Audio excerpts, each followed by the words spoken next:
and gentlemen, and those beyond the binary, my name is Jeff Selby. My pronouns are he, him. I'd like to welcome you tonight to our program.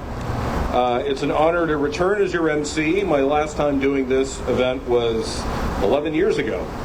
So 11 years from now, it'll be my turn again. Before we continue our program, I'd like to remind us all that we acknowledge the original stewards and protectors of what we now refer to as the Pacific Northwest.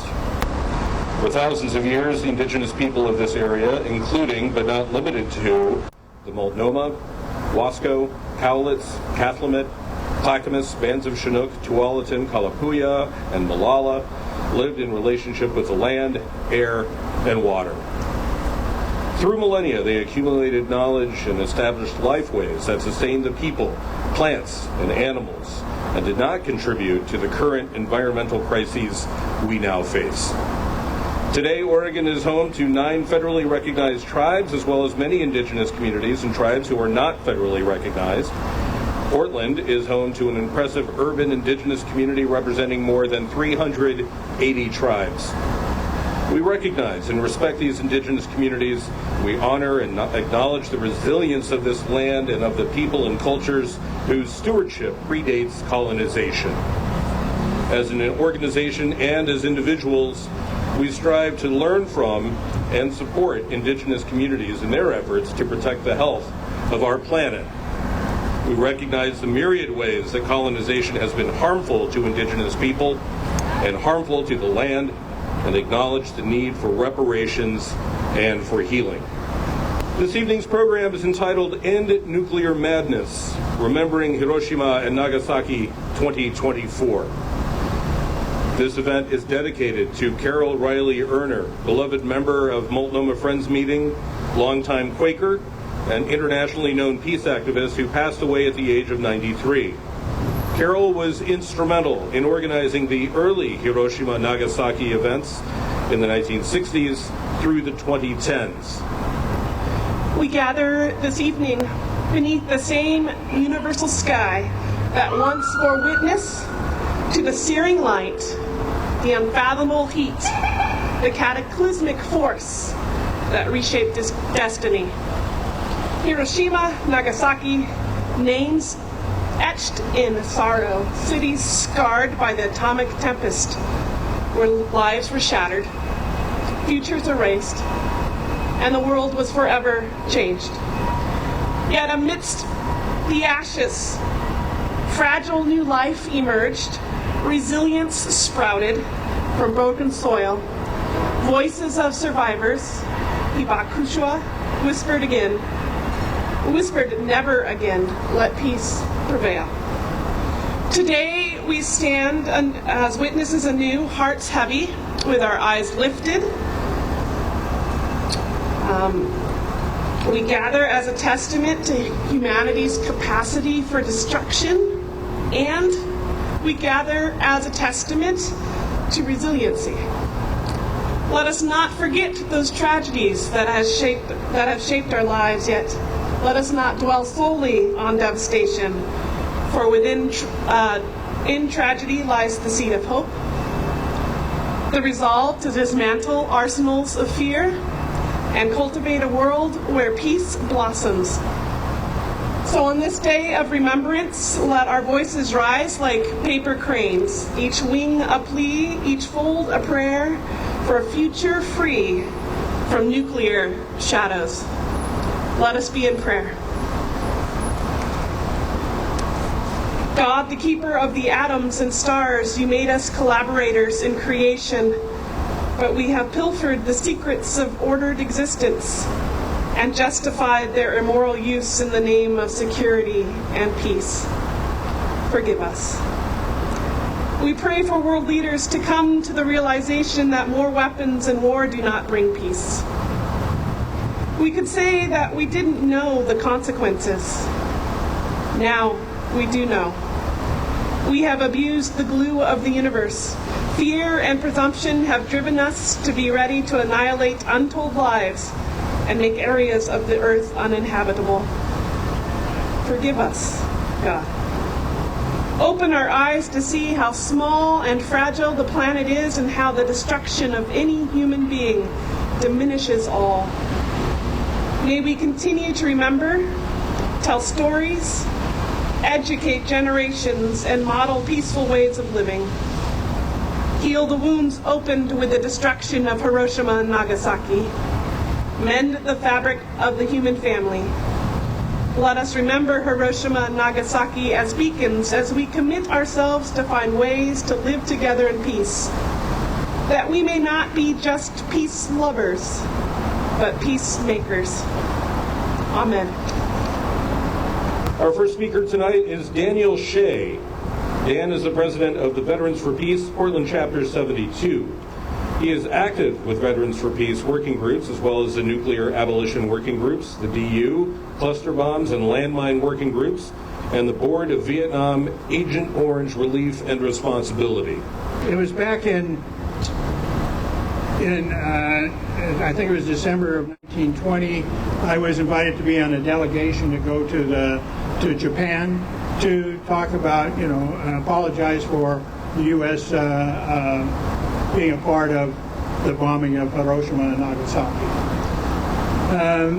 COVID hit, and we couldn't go. So we did it via Zoom with a number of universities, which was the professors, the students, and family members, and people, some of the survivors. And it was it's all been videotaped, so that's available. It was myself. That was Chuck Searcy, who's the president of the chapter in Vietnam. We're an international organization. And then we had Gary Reppenhagen, who was at the time the executive director of Veterans for Peace. So I wanted to just, because I was there, the speech that I gave, I kind of tweaked it a little bit. Because I think it's still appropriate today. So I want to read that. And I started off with a poem. It's a poem I wrote called Reflections. Life journey ends without some regrets. Veterans know them all too well. Sacred ground beneath a bloody history, buried where ghosts tell stories. Reflections can heal when we grapple with the lie. The truth needs redemption. So I want to talk about when I grew up, I was duck and cover. You remember that? I was a child of the 50s, one of those kids subject to duck and cover drills because our parents feared the atomic attack of an escalating Cold War and a nuclear arms race. My colleagues and I are deeply sorry for the nation's atomic bombings of Hiroshima and Nagasaki on August 6th and 9th of 1945, which was an unconscionable act of enormous proportions that extinguished 215,000 lives in the blink of an eye. I also apologize for the air raids across Japan, killing innocent children and civilians indiscriminately. I live in two realities. One of the realities is with my family, my friends, and my two adorable grandchildren. The other life is in a gray-green twilight zone where flickering memories are accompanied by a constant humming in my ears, and whispering, why? Why did your soldiers come to kill me, my family, and my children? Why, and what reason, what crime had we committed? What harm did we cause you? Tell us, please, so we can find peace and join our ancestors. These evocative questions trouble my thoughts and my life and disturb my sleep. February 19, 1942, Franklin Delano Roosevelt signed the Executive Order 9066, a policy that sent Japanese descendants into internment camps from 1942 to 1945. I was born February 19, 1949. I grew up with two brothers, three sisters, in a poor working class neighborhood in the derogatorily called Felony Flats. My father came to this country as a toddler from his country of birth, Panama City, Panama.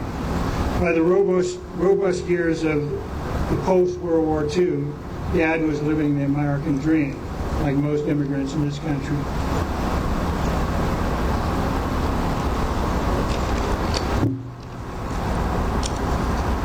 In Vietnam, I had danced with death, escaped the Reaper's hand, but apparently not the war. It followed me home, dug into the womb of my spouse with its touch of death. It crippled my son's heart, tore out his palate, and caused him to have a seizure at birth. Harmony, our beautiful little girl, was born February 27, 1979. Casey turned 3 on December 16, 1980. Then in January of 81, he had to undergo heart surgery. The war's grip reached out again to exact its revenge. For there is no escape from the legacy of war. During 10 hours of surgery, there was a lack of oxygen to the brain, sending Casey into a coma, which lasted for 7 weeks. When holding him, he took his last breath and died in my arms. On February 25th, 1981, just 2 days before my daughter Harmony's birthday. So I know how it must have felt for the people in Hiroshima who held their loved ones and watched them die.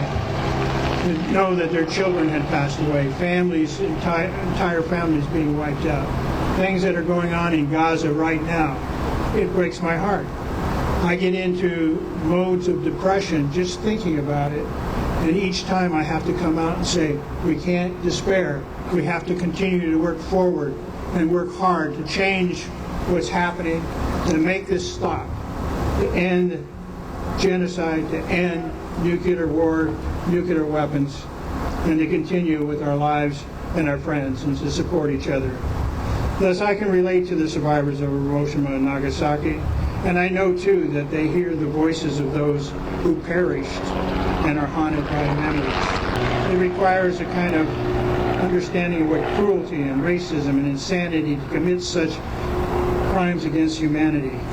Since 9/11, the declaration of war against terrorism, with its vague definitions, which has led countries into numerous forever wars, from the wars in Afghanistan, Iraq, Libya, Syria, to NATO, U.S. Proxy war with Russia over Ukraine, and the building up of bases in the Philippines to contain China, and possibly provoking a Gulf of Tonkin incident that could be put us on war footing with China. Already we have nuclear threats from Russia, and China could, if the United States continues poking the tiger, lead us into a suicidal nuclear war, World War III. Today we are standing on the precipice of nuclear threats, and if we answer the wandering ghosts, please, that they may rest in peace and join their ancestors, our mission must be to build bridges of peace with people of the world and demand diplomacy, to encourage the U.S. to sign and ratify the treaty on the prohibition of nuclear weapons, to oppose wars, violence, hate, and oppression in all forms, seeking equality and justice for all. Until then, no justice, no peace. Thank you.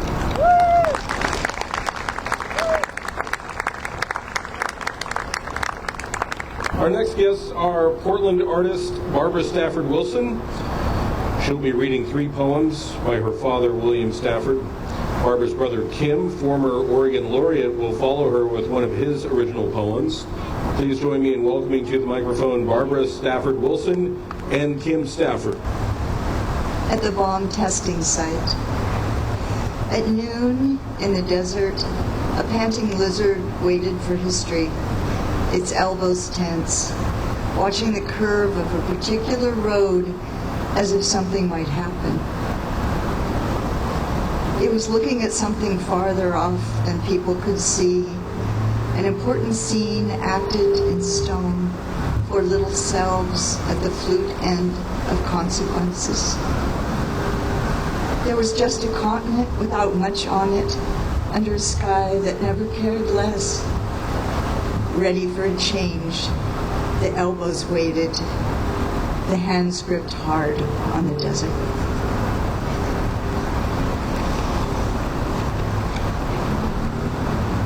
A memorial. At Nagasaki, they have built a little room, dark and soundproof, where you can go in all alone and close the door and cry.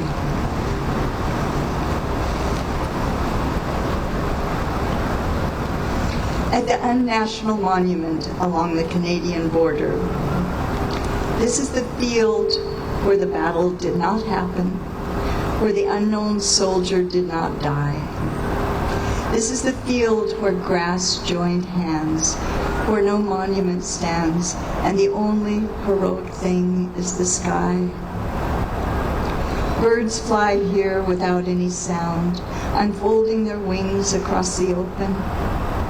No people killed or were killed on this ground, hallowed by neglect and an air so tame that people celebrate it by forgetting its name. A proclamation for peace. Whereas the world is a house on fire, whereas the nations are filled with shouting, whereas hope seems small sometimes, a single bird on a wire left by migration behind, whereas kindness is seldom in the news, and peace an abstraction while war is real, whereas words are all I have, whereas my life is short, whereas I am afraid, whereas I am free, despite all fire and anger and fear, be it therefore resolved, a song shall be my calling, a song not yet made shall be vocation, and peaceful words the work of my remaining days.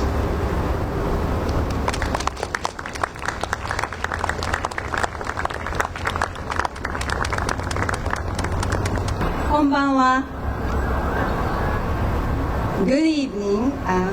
Thank you for inviting us. We are Tsubaki Buyo Dokokai, and most of us are former students of Sahomi Tachibana, an amazingly accomplished Japanese dancer and dance teacher in Portland for many years, who performed a number of times at this important event.